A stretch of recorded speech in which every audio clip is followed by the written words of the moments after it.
Welcome to future vision study centre Salem. யூஜிடிஆர்பியில் history மேஜரில் unit 3ல் இருக்கிற டாபிக் தான் பார்த்துட்ருக்கோம். நம்ம இன்றைக்கி பார்க்கக்கூடிய டாபிக் இந்திய தேசிய இராணுவம். இதில் முக்கியமாக பங்கு வகித்த நேதாஜி சுபாஷ் சந்திர போஸை பற்றியும் இந்த டாப்பிக்கில் நம்ம பார்க்க போகிறோம்.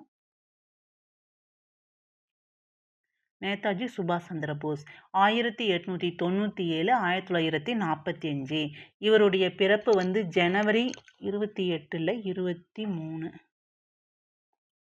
ஓகேங்களா, 23ல் 1897 கட்டாக் ஒரிசா மாநிலத்தில் பிறப்பார். இவருடைய ஆன்மீக குரு விவேகானந்தர். இவருடைய அரசியல் குரு CR தாஸ், சித்தரஞ்சன் தாஸ். சித்தரஞ்சன் தாஸுக்கு ஒரு பேர் இருக்கு, தேசபந்து அப்படின்னு அழைக்கப்பட்டார். 1920ஆம் ஆண்டு ICS தேர்வில் வெற்றி மூலம் அரசாங்க வேலையில் சுபாஷ் சந்திர போஸ் சேர்ந்தார். 1921 ஒத்துழையாமை இயக்கத்தில் பங்கேற்றார்.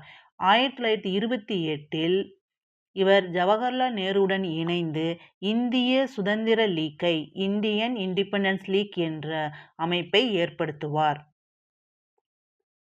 1934 காங்கிரஸ் சோசலிஸ்ட் கட்சியை தொடங்கினார்.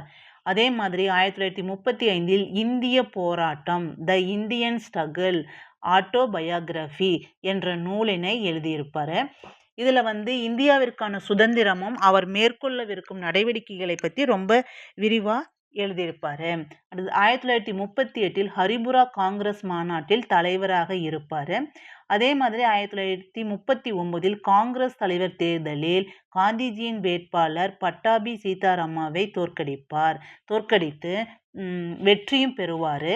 இது எங்கே நடக்கும்னா திரிபுரா அப்படிங்கிற இடத்துல நடக்கும் இந்த காங்கிரஸ் தலைவர்கள் தேர்தல். இந்த தேர்தலில் வெற்றி பெற்றாலும் தனது பதவியை ராஜினாமா செய்வார். ஏப்ரல் 1939 காங்கிரஸிலிருந்து விலகிடுவார். அதே மாதிரி மே 1939 ஃபார்வர்ட் பிளாக் கட்சியினை தொடங்குவார். இவர் இந்தியாவின் விடுதலையில் ரொம்ப தீவிரமாக இருந்தார். இதனை தெரிஞ்சுக்கிட்ட பிரிட்டிஷ் அரசாங்கம் இவரை கைது செய்திடும். எப்போ கைது செய்யும் அப்படின்னா 1940 கைது செய்து வீட்டுக்காவலில் வைக்கப்படுவார். ஆனாலும் இவர் ஜனவரி 26, 1941 சுபாஷ் சந்திர போஸ் மாறு வேடத்தில் வீட்டிலிருந்து வெளியேறி பெஷாவர், காபூல், மாஸ்கோ வழியாக, அதாவது ரஷ்யா வழியாக ஜெர்மனி தலைநகர் பெர்லினை 1941 மார்ச் 28 பெர்லின் போவார். அங்கே பெர்லினில் மே 29, 1941 ஹிட்லரை சந்திப்பார். அப்போது ஜெர்மனியில் இராணுவ ஆட்சி செய்து கொண்டிருந்தார் ஹிட்லர். அப்போ அவரை சந்திப்பார். அவருக்கு சந்தித்து அவரிடமிருந்து சில ஆலோசனைகளை பெற்றுக்கொண்டு மீண்டும் அங்கேயே 1941 ஆசாத் ஹிந்த் பௌஜ் என்ற அமைப்பை ஜெர்மனியில் தொடங்குவார். அச்சமயத்தில் ராஸ்பிகாரி போஸ் இந்திய தேசிய இராணுவம் INA தோன்றுவதற்கு காரணகர்த்தாவாக இருப்பார். இந்த INA சிங்கப்பூர்ல நடக்கும். சிங்கப்பூர்ல தோற்றுவிக்கப்படும். அது என்ன ஒரு பூங்காவில், அந்த பூங்கா பேர்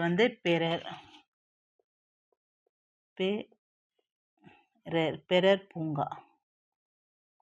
பூங்கா சிங்கப்பூர்ல இருக்கு. இதன் தளபதியாக இருந்த மோகன் சிங் ஜப்பான் வசம் இருந்த 40,000 இந்திய போர் கைதிகளை கொண்டுதான் இந்த இந்திய தேசிய இராணுவம் தொடங்கப்படும். சிங்கப்பூரில் ஆகஸ்ட் 1942 தொடங்கப்படும். இவர் செப்டம்பர் 1, 1942 பர்மாவிற்கு சென்றார். சுபாஷ் சந்திர போஸ் பர்மாவிற்கு போவார். எப்போ அப்படின்னா 1942 ராஸ்பிகாரி போஸின் அழைப்பால் ஜனவரி 13, 1943 டோக்கியோ ஜப்பானுக்கு போவார். ஜப்பானுடைய பிரதமராக இருந்த டோஜோ அப்படிங்கிறோடைய ஆதரவு இவருக்கு இருக்கும். இவருடன் கலந்து ஆலோசனை பண்ணுவார். இந்த ஆலோசனை மூலம் ஜப்பான் இந்தியாவை தாக்குறதுக்கு, போர் தொடுக்கிறதுக்கு விருப்பம் இல்லை, ஆனால் பிரிட்டிஷாரை கண்டிப்பாக ஜப்பான் எதிர்க்கும் அப்படிங்கிறத சுபாஷ் சந்திர போஸ் தெரிஞ்சுக்குவார். இதனால் இவர் சிங்கப்பூர் திரும்ப போவார். 1943 ஆகஸ்ட் 23 INA தளபதியாக சிங்கப்பூரில் பதவி ஏற்பார். எப்போ ஆகஸ்ட் 25 பதவி ஏற்பார். அப்போது இவருக்கு வந்து அது வரைக்கும் சுபாஷ் சந்திர போஸ் அப்படிங்கிற இதுதான் இருக்கும். அதுக்கு அந்த சமயத்தில் வந்து நேதாஜி அப்படிங்கிற பேர் அழைக்கப்படும். நேதாஜி என்றால் தன்னிகரற்ற தலைவர் என்று பொருள். அக்டோபர் 21, 1943 சிங்கப்பூரில் சுதந்திர இந்திய அரசு ஒன்றை இவர் ஏற்படுத்துவார்.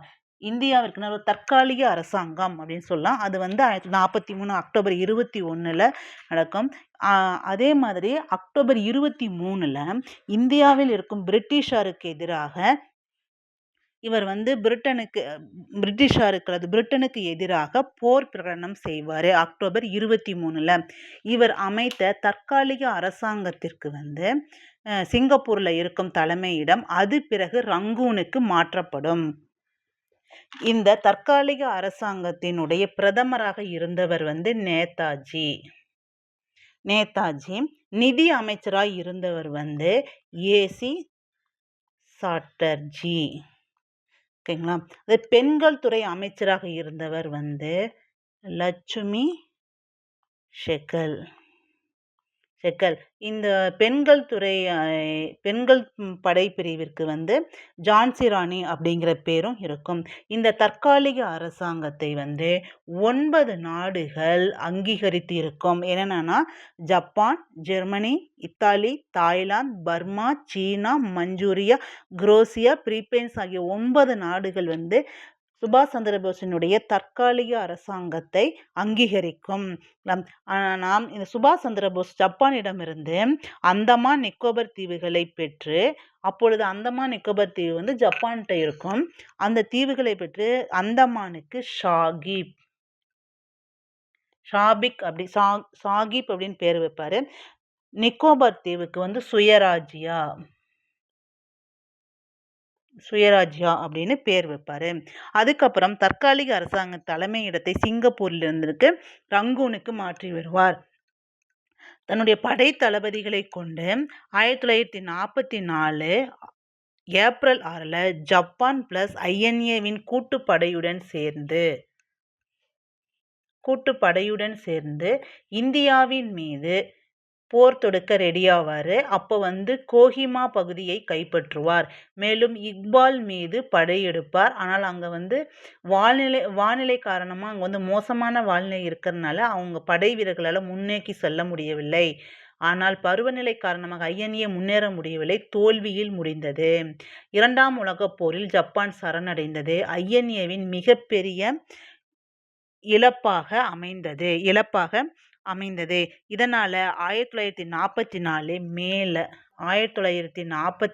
மேல INA படை வீரர்களை பிரிட்டிஷ் இராணுவம் பிடிச்சிரும். இந்த டெல்லி செங்கோட்டையில் இந்திய தேசிய இராணுவ வீரர்கள் வந்து விசாரணை நடைபெறும். இவர்கள் தளபதிகள் வீரர்களை வந்து பிரிட்டிஷார் வந்து கைது பண்ணி சிறையில் அடைச்சிருவாங்க. விசாரணை வந்து நடைபெறும். எப்போ அப்படின்னா 1945 நவம்பர் 5 நடைபெறும். இதில் வந்து INA தளபதிகளாக வந்து விசாரிக்கப்பட்டவர்கள் யார் அப்படின்னா ஷா நவாஸ் கான் 1, 2வது வந்து GS திலாங், 3 வந்து PK ஷெகல். இவர்கள் மீது விசாரணை நடைபெறும். இந்த வீரர்களுக்காக ஆதரவாக வாதாடிய வழக்கறிஞர்கள் அப்படின்னா ஒரு 3 பேர் இருக்காங்க. யாரு அப்படின்னா DP ஜாப்ரு, புலாபாய் தேசாய், அதுக்கப்புறம் ஜவஹர்லால் நேரு. இவங்க எல்லாரும் வாதாடுவாங்க. அதனால் இந்த INA தளபதிகள் வந்து விடுவிக்கப்படுவார்கள். எப்போ அப்படின்னா 1946 ஜனவரி 6 விடுதலை செய்யப்படுவாங்க. சுபாஷ் சந்திர போஸ் வந்து ஆகஸ்ட் 18, 1945 விமான விபத்தின் மூலம் இறந்ததாக அறிவிக்கப்படும். ஆனால் இவர் வந்து விமான விபத்தில் தான் இறந்தார் அப்படிங்கிறதுக்கான எந்த ஆதாரமும் இதுவரைக்கும் கிடைக்கல.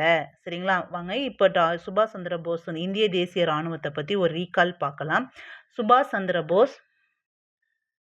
1897 1897 to 1945 இவர் வந்து கட்டாக்கில் பிறந்திருப்பார். இவருடைய குரு அரசியல் குருவும் இருக்காங்க, ஆன்மீக குருவும் இருக்காங்க. இவர் ஐசிஎஸ் தேர்வில் வெற்றி பெற்றவர்.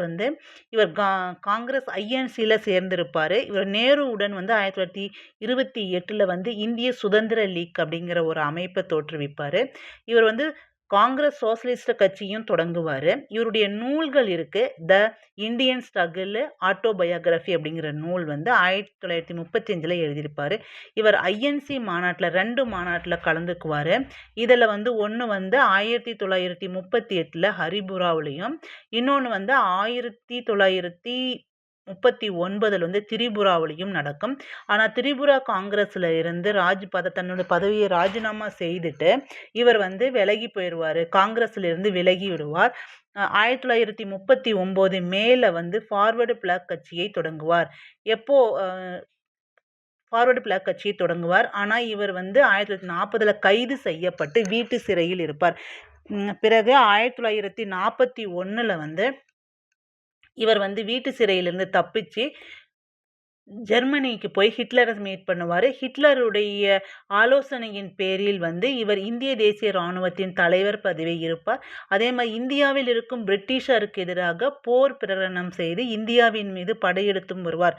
ஆனால் எதிர்பாராத விதமாக இவருடைய ஐஎன்ஏ படை பிரிட்டிஷாரால் முறியடிக்கப்படும். பிரிட்டிஷாரால் அவங்க தோற்கடிக்கப்படுவார்கள். அவர்கள் மீது குற்றம் சாட்டப்பட்டு விசாரணை நடத்தப்பட்டு 1946 ஜனவரி 6 விடுதலை செய்யப்படுவார்கள் இந்த ஐஎன்ஏ தளபதிகள்.